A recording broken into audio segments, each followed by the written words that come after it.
For extreme hair growth, apply this twice a week. This match remedy can work on many different types of hair loss problems, whether it's autoimmune, nutritional, or even an overgrowth of some type of fungus or pathogen, and you're going to be using this hair oil.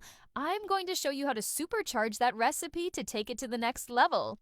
Now, let's get into it. Start with one onion and chop it into small pieces. Onions contain sulfur compounds, and sulfur is an important part of hair structure. Hair needs strength from the root all the way down the strands, which is why onions have become a popular ingredient in natural hair care routines.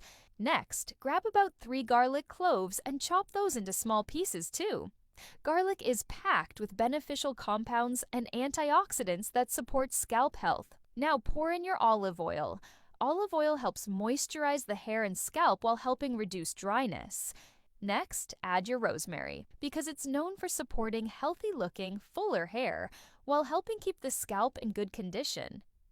Place a towel at the bottom of your pot before setting up your double boiler. Let it infuse for 30 minutes, then take it off the heat.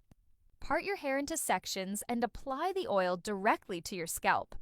Gently massage for 3 to 5 minutes to help distribute the oil and stimulate the scalp. Leave it on for about 2 hours, then wash it off with a mild shampoo.